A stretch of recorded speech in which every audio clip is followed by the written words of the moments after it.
กราบทักทายสบายดีและสวัสดีเด้อพ่อแม่พี่น้อง FC โมสุขคนเนาะเป็น FC ฝั่งลาวฝั่งไทยหรือว่าอยู่ต่างประเทศทุกคนเนาะมื้อนี้ก็ยินดีต้อนรับเข้าสู่ช่อง YouTube ของบ่าวศิรัตคือเก่าทุกคนเนาะมาพบมาพอกับบ่าวศิรัตในมื้อนี้ก็อยู่ที่หน้าของสาวโสดทุกคนเนาะก็เป็นสาวโสดหน้าใหม่ทุกคนเนาะเป็นสาวโสดหน้าใหม่ที่ว่ายังบ่ทันเนาะทุกคนเนาะเปิดใจกับไผทางใดมาก่อนทุกคนเนาะและก็ยังบ่ทันเคยสร้างครอบครัวยังบ่ทันเคยแบบว่าผ่านการแต่งงานมาทุกคนเนาะแต่สำหรับสาวโสดคนนี้ก็เป็นสาวโสดที่แบบว่าเป็นสาวเนาะกำลังขึ้นทุกคนเนาะอายุก็ประมาณ10ปลายเลยทุกคนแต่ผู้บ่ปลายเท่าไหร่ทุกคนเนาะแต่เบิ่งจากตัวน้องคนนี้ก็ประมาณนี้เนาะแต่ว่าเป็นผู้จบผู้งามทุกคนเนาะและอีกอย่างคือเป็นทางหาสาวผู้ไทยทุกคนเนาะและเพิ่นก็มาไกลมื้อนี้เนาะมาผู้มาเปิดใจโดยเฉพาะหรือว่าเพิ่นมาเรียกเพิ่นบอกกับผู้เนาะแต่ว่าเฮาก็มีโอกาสได้มาเปิดใจเพิ่นว่าซั่นซะก็เห็นเพิ่นเป็นผู้จบผู้งามเป็นตะแพงทุกคนเนาะแต่สำหรับคลิปนี้เนาะจะถึกอกถึกใจหนุ่มๆหรือบ่นี่ทางว่าสัตว์เองก็บ่กล้าการันตีปานนั้นเนาะมีแต่ว่าเข้าไปเบิ่งคลิปแล้วก็รับชมกันทุกคนเนาะว่าน้องคนนี้จะถึกใจหนุ่มๆหรือบ่เนาะป่ะถ้าเกิดว่าสนใจก็มีแต่ว่าทักทายกันมาได้ทุกคนเนาะป่ะบ่ลมกับสาวโสดของเฮากันเลยโดยทุกคนเนาะตอนนี้ก็มาพบพ่อกับสาวโสดหน้าใหม่เนาะโดยสบายดีสบายดีมาเจอกันครั้งแรกทุกคนเนาะผู้จบผู้งามอีกแล้วทุกคนมานี่ก็ได้ โดยก็ดึงแนะนำโตวกันเนาะมีชื่อว่าจังใดฟ้าใสฟ้าใสแม่ทุกคนเป็นสาวโสดมีชื่อว่าฟ้าใสอายุจักปีเลยอายุ16ปีบ่แม่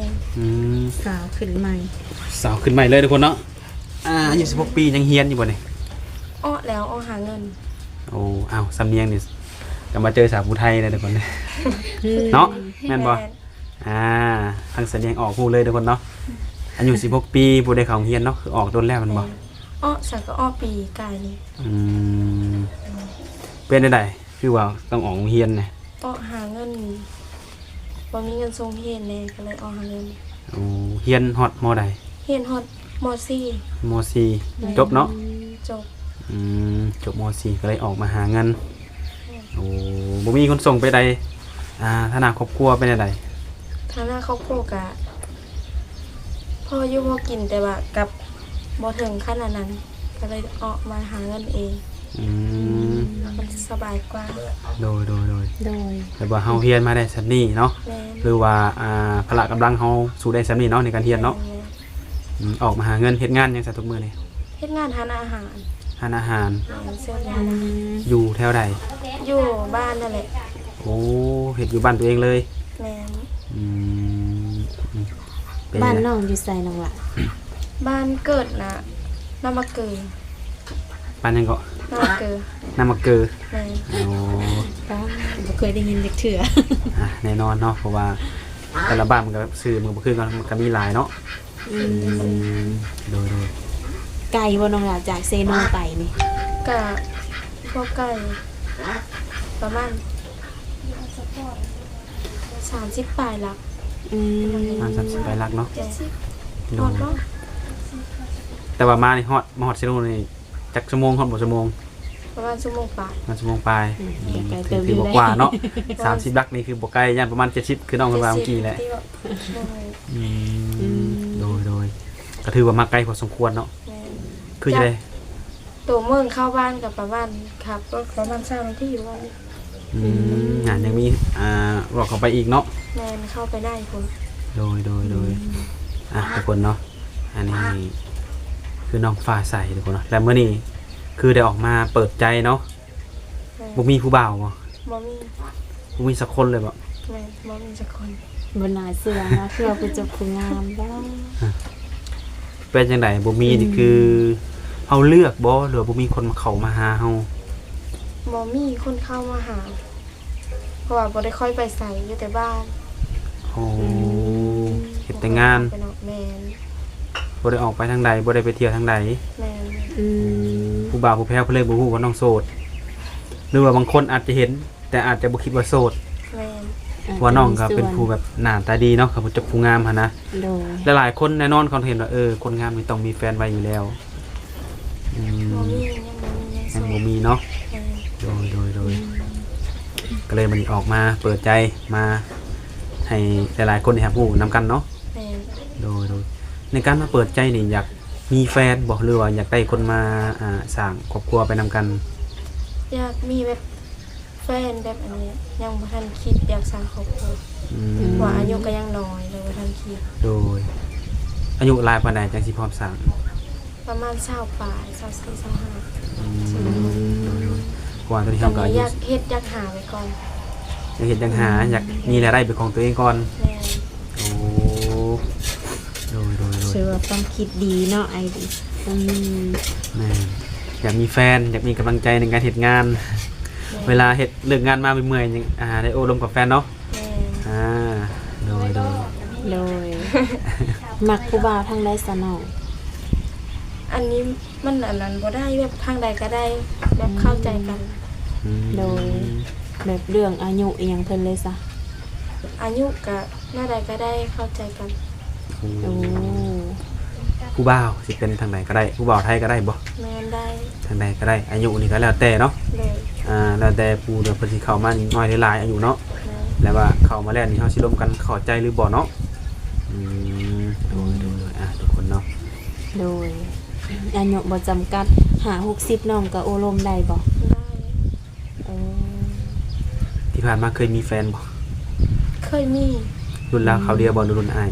หลุนอ้าย รุ่นอ้ายคือกัน แม่น โดยแต่ โด ก็ ย จังไดไปกันบ่ได้เนาะ แม่น ต้องเลิกลา บ่เข้าใจกันแล้วก็ได้เลิก โดย อืม ในการถ้าสมมุติว่าคือน้องออกมาเปิดใจในมื้อนี้เนาะถ้าเกิดมีคนทักเข้ามาหาเนาะหรือว่าเข้ามาจีบนี่แล้วเขาสิแบบขอน้องเป็นแฟนนี่นะต้องเฮ็ดอิหยังก่อนบ่หรือว่าต้องได้ไหนก่อนบ่ ก็ร่วมกันเข้าใจกันตกลงกันได้กันอันนั้นได้ ดนบ่สิเบิ่งใจกันดนบ่ก่อนเป็นแฟนตัดสินใจเป็นแฟนกัน อันนี้ก็แล้วแต่เฮาเข้าใจกันเลยร่วมกันเข้าใจกันง่ายก็สบาย แบบลงกันไปแต่ละเรื่องเฮาแบบเขาอกเข้าใจกันเนาะ แม่น แต่ว่าคิดว่าพ่อคนนี้แหละที่จะยังไงเฮาแบบสิเอามาเป็นแฟนเนาะแต่ค่อยตัดสินใจเนาะอืมดู โดย แต่อยากถามเนาะภายในเฮือนเนาะมีเอ้ยมีอ้ายมีน้องบ่ นี่ มีกันทั้งหมดกี่คนน่ะ นี่4 คน 4บ่ แม่น เจ้าเป็นลูกผู้เท่าไหร่ ตุลา ลูกสาวหลานทุกคนเนาะส่วนเอ้ยนี่เป็นเอ้ยหรือเป็นอ้าย นี่เอ้ยผู้หนึ่งอ้ายสอง เป็นนึงอ้ายสอง แม่นยิ่งสองใช่สอง เพิ่นได้สร้างครอบครัวหมดแล้วบ่ แม่นสร้างไปแล้ว เพิ่นเป็นเจ้าผู้เดียว แม่น อืม แต่ก็อีกรวมกันเนาะ โดย แต่คือว่าแหละทุกคนเนาะเพิ่นก็พร้อมสร้างอายุ20ปลายปีเนาะตอนนี้ก็หาแฟนหาคนคุยก่อนเพิ่นว่าอืม ไปมาหาสู่ได้บ่น้องละ ก็ได้ได้ได้ ได้อยู่เนาะ แม่น บางทีเพิ่นอยากมาเยี่ยมมายามเนาะ แม่น สมมุติว่าโอลมกันมื้อนี้เนาะจนไปฮอดปีใหม่เพิ่นอยากมาเยี่ยมนี่ได้บ่นี่ ได้ ได้อยู่เนาะ ก็ถือว่าเป็นอันดีเนาะเพิ่นมาเยี่ยมมายามเฮาเนาะ แม่น โดย คือแบบน้องเฮ็ดงานกะเฮ็ดเวียกนี่เดือนหนึงเท่าไหร่นึงล่ะ บ่มันแบบบ่ได้เป็นเดือนนะเอาเป็นมื้อละแสน แสน โอ้มื้อละแสน แม่นคันไรใช้เป็นเดือนก็เดือนละ3ล้าน อืม กินอยู่เป็นอะไร กินอยู่กับเฮาเซาห้องเองแบบเซาห้องที่บ้านมันก็บ่ค่อยแพงนะ อืม ก็พอจะได้หมุนไปนั่นแหละ ข้อมูลในแต่ละเดือนเนาะ แม่นบ่พอได้เก็บได้อันนั้นก็ได้หมุนไป โดย โดยคือว่าอะไรนะทุกมื้อนี้สิ่งของก็แพงเนาะ แม่น เนี่ยคือแบบน้องกันมีสเปคตายตัวอยู่ว่าน้องหลาน บ่มีแค่ใดก็ได้แค่แบบว่าร่วมเข้าใจกันไปกันได้ ยันว่าแบบว่ามีคน2คนมาเนาะยืนเทียบกันอ้าวผู้นี้คือสเปคเฮาคือหล่อกว่าหรือว่าดูดีกว่านั่นนี่หั่นนะบ่มีบ่ บ่มี อืม ร่วมกันเข้าใจกันได้ได้โอเค แสดงว่าข้อแต่คนที่เขามาร่วมและเข้าใจกันเนาะ แม่น แต่ว่าคนที่เข้ามานี่จังไดสิหล่อหรือบ่หล่อก็ร่วมได้เนาะ ร่วมได้ แบบความสูงความต่ำนี่ได้จ้ะ ความสูงความต่ำกับบ่ได้อันนั้นนี่ขอแค่แบบว่าร่วมกันแล้วเข้าใจกันไปกันได้เลยโอเค ดูถ้าจะขอถามนะถ้าน้องอายุสูงปานใดความสูง ความสูง150 150 แม่น อืมกำลังเป็นตะเพงเนาะตอนนี้ สร้างขึ้นใหม่ทุกคนเนาะ อืมเลยแบบคือคนที่สิเข้ามาหาน้องนี่นะหน้าตาเพิ่นนี่น้องต้องจำกัดบ่น้องละ บ่ได้จำกัด โอ้หน้าตาแบบใดก็ได้บ่ แม่น สีผิวยังเพิ่นได้ซะ สีผิวก็บ่ได้จำกัดแบบร่วมกันเนาะกัน เข้าใจกันเลยกัน เอายังไงบอกในภาพรวมเนาะ แม่น ไผก็ได้เข้ามากก็ได้เนาะแต่ว่าต้องรวมกันแล้วก็แบบมันสิเข้าใจกันหรือบ่เท่านั้นเนาะ แม่น น้องก็ตัดสินใจว่าจะได้คบหาเป็นชูเป็นแฟนเนาะ แม่น อืม โดยพอห่างพอหมายก็ได้บ่น้องละ ได้ โอ้ น้องปกติบ่ บ่ติรับได้ คือน้องยังบ่ทันเคยสร้างครอบครัวเนาะ แม่นแต่มันเคยสร้างครอบครัว อืมแต่ก็บ่ได้ติบ่ได้รังเกียจเพิ่นเนาะโอ้อ่ะเน้นความเข้าใจหลายกว่าเนาะนิสัยใจคอเพิ่นได้สนองหลานน้องมักผู้ชายแบบใดนี่ ที่ใส่ใจข้อกันมากแบบบอกกินเหล้ากินเบียร์นั่นเลยกินก็แบบกินแต่เวลางานเวลามีงานมีอะไรแบบนี้ อืมโดยกินทุกมื้อนี่ถือว่าบ่พลาดแม่นบ่น้องละ แม่น โดยสูบยาได้มักอยู่บ่ ได้สุดอย่างเลย สูบยากินเหล้ากินเบียร์นี่ก็ได้อยู่ก็พอดีเนาะ แม่นก็ พอดีอยู่ บ่คือเกินเลยนะ บางคนอาจจะบอกว่ารับได้แต่ว่าเป็นว่ารับได้เฮ็ดเกินเลยก็มันก็มีขีดจำกัดคือกันเนาะ แม่น อืม โดยคือปัจจุบันนี้คือมื้อนี้น้องก็ออกมาเปิดใจเป็นครั้งแรกเนาะ แม่น แต่ว่าในการอบรมกันนี่นะคืออยากไล่เป็นจูเป็นแฟนก่อนคันว่าสามีภรรยานี่ต้องอายุ20ปลายปีบ่ แม่น ถ้าว่าคุยผู้บ่าวรุ่นใหญ่ก็สนองละเพิ่นแบบคือหล่นแท้แบบนี้นะ อีกเท่าไหร่เนาะ3ปีก็ เออ 5-6 ปีเนาะ แม่น ประมาณนี้หั่นนะ โด เพราะ ย ว่าเรื่องแบบเยอะเอาเป็นแบบสามีเป็นหัวแบบนี้นะยังบ่ทันได้คิดนะยังบ่ทันได้สร้างครอบครัว โดย อยากหาอยากเก็บไปก่อน อยากหาอยากเก็บนี่น้องอยากได้หยังเป็นของตัวเองนี่เด้อ อยากได้เพื่อนได้อันนั้นไว้ก่อน มีทุกอย่างก่อนแล้วจัง อืม ต้องมีแบบสามีผัวเมียวันนี้นะ คือบ่เอาแบบนี้แบบว่ามาแบบ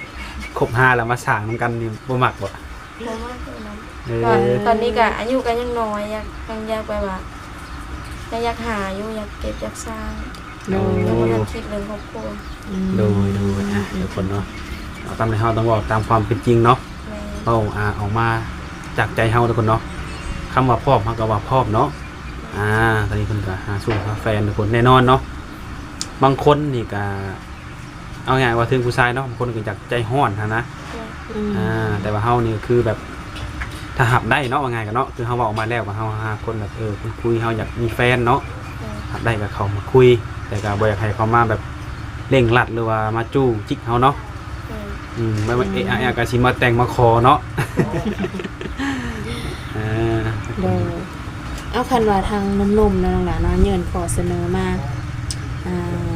เป็นจูเป็นแฟนกับอ้ายตกลงปรงใจกับอ้ายซะอ้ายสิหักเบิ่งหักแยงแบบนี้นั่นล่ะหักดูแลทุกอย่างน้องสิว่าจังไดซะ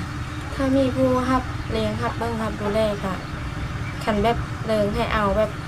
มาของมาขออันอหย่างแบบนี้คือคิดของเราเนาะการยังบ่พร้อมแบบนั้นนะคันแบบร่วมกันไปก่อนเบิ่งใจกันไปแบบเป็น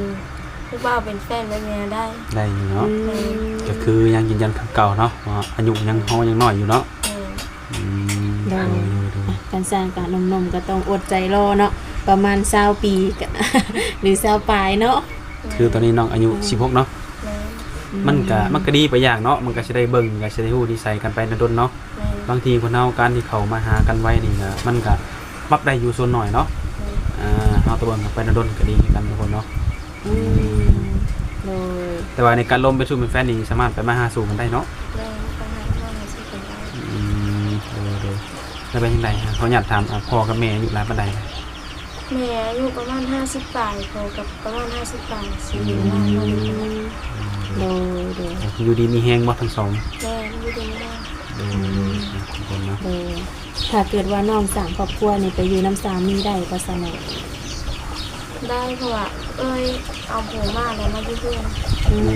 อนาคตนี่ออกอยู่น้ำสามีได้ โดยพอดีได้เนาะบางทีอาจจะได้เนื้อคู่อยู่ทางไกลเนาะเพิ่นอาจจะมาบ่ได้เด้ไปอยู่น้ำเพิ่นเลย ดูนะทุกคนเนาะแต่ว่าอยู่ในเฮือนน่ะมีอาชีพหลักๆอยู่บ่ อาชีพหลักๆกะเฮ็ดไร่เฮ็ดนานี่แหละ ได้ไหนหน้าทุกปีบ่ แต่ ได้หลายบ่เขาแต่ละปี ข้าวแต่ละปีก็ได้100ปลาย กลุ่มเนาะ กุ้งพออยู่เฮือนมันบ่ค่อยมีคนนี่นะ ดู อ้ายก็เอาแม่แล้วก็อ้อเฮือน แสดงว่ามีแต่เอื้อยเอาผัวมาเฮือนบ่ แม่มีแต่เอื้อย มีสัตว์เลี้ยงบ่อยู่เฮือนน่ะ มีแบบโอ้ควายเป็ดไก่ มีเบิดเนาะเพื่อหยังเพื่อว่าผู้บ่าวไปเยี่ยมไปยามบ่ได้กินต้มไก่ แต่เงินน่ะ โดยแล้วน้องก็มีเวลาลมโทรศัพท์อยู่บ่สนองล่ะ มี มีอยู่เนาะอืม เข้างานจักโมงน่ะ เข้างาน4:30 5:00 น 4โมง5โมงบ่ แม่ เลิกเลยค่ะ เลิกกะเที่ยงคืน12 โมง อืมดู โดย ก็คือในช่วงนั้นก็คือแบบนี้เนาะก็มีเวลาล้มเนาะในช่วงนี้เมื่อนี้จะไหนมาหลินบ่รวดได้ไหม มาดินมายามเอ้ย มีเอ่ยอยู่พี่ แม่ เอ่ยอยู่ฟังเชโนนะครับเอ่ยเพิ่นก็บ่มีสามีอยู่พี่บ่ แม่ โอ้ดูเพิ่นเนาะแต่ว่าประมาณ3ชั่วโมงนี่คือกลับแม่นบ่เนี่ย แม่ เฮ็ดงานบวมมันอีกอ่ะ เฮ็ดคือเก่า โอ้โหนั่งรถเนาะเพื่อสิฮอดมีมือผักบ่สาเฮ็ดเวียกนะ บ่มีมือภาคก็เฮาเอาเป็นมือใดเฮาเมื่อยก็เฮาก็ลาวเลย โอ้คือแล้วแต่เฮาเนาะ แม่ ว่าไงว่าเรื่องความขยันของเฮาเนาะถ้าเฮาไปทุกมื้อเฮาก็ได้เงินทุกมื้อเนาะ อืมแบบมีติปมีหยังอยู่บ่น้องล่ะอยู่ล่ะนะ นี่คือการติด โอ้มื้อหนึงน้องได้เท่าไหร่ กะอีกตามบางทีมีแค่มาแต่เมื่อแต่นั้นกะจะได้หลายแน่พอเพิ่นให้ติปให้หยัง โดย แต่ว่าพอเรียนเฮาเนาะดุกับมันขยันเอ็นดูเนาะ แม่ เพิ่นให้พิเศษให้ทีมเฮาในการเสิร์ฟน้ำเสิร์ฟในให้เพิ่นแม่นบ่ แม่ เพื่อผู้เจ้าผู้งามเนาะจะได้ติปหลายเยอะทุกคนเลย เพิ่นบ่แซวบ่มีบ่คนแซวแบบคนมานั่งกินอาหาร กับนี่เคยมีเป็นยอมเป็นวาวแหละ บ่คิดสิสนใจเพิ่นได้บ่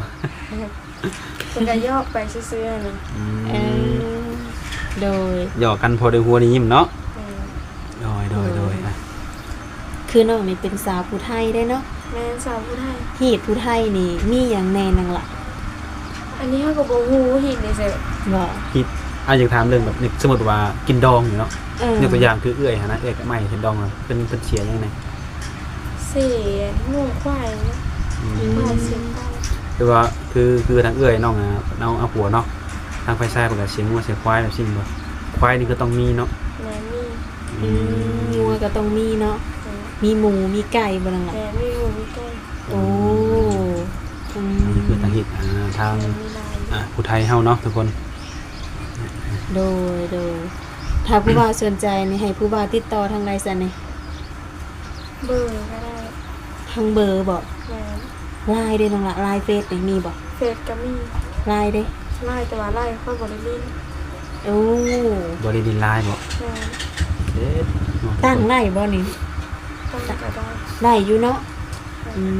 ม มึงแน่บ่แน่เพราะว่าบางทีเนื้อคู่เขาอาจจะมาทางไลน์ก็ได้ อืม เพราะว่าอย่างไรผู้บางคนนี่ก็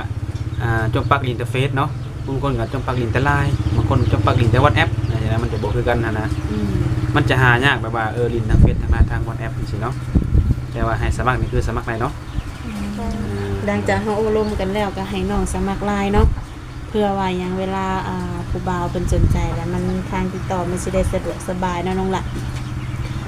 คุยทางเฟซแบบบางทีแบบจักแม่นไผแม่นยาเนาะบางทีน้องอาจก็จะบ่เขาบ่ฮู้ว่าผู้บ่าวมาได้ทางใดแบบนี้ อาจจะบ่รับ เป็น FC บ่หรือว่าทางใดเนาะ แม่นคือทางไลน์นี่เพิ่นสแกนเข้าไปเลยก็อย่างน้อยเฮาก็ได้ฮู้เนาะเพิ่นนี่มาจากทางช่อง YouTube เลยเพิ่นมาทำความรู้จักกันเนาะ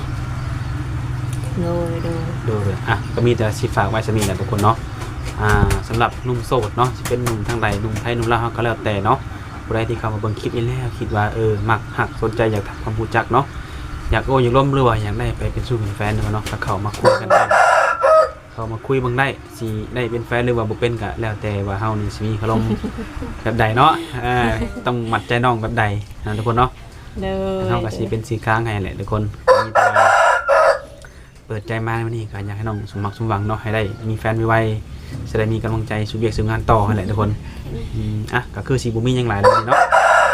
มีแต่ว่าไว้พอกันในมื้อหน้าเผื่อว่าน้องเพิ่นมีแฟนแล้วก็อยากปิดใจกับคนนั้นคนนี้ก็สิได้มาปิดให้อย่างเป็นทางการเนาะโดยโอเคสบายดี สบายดีน้องล่ะ สวัสดี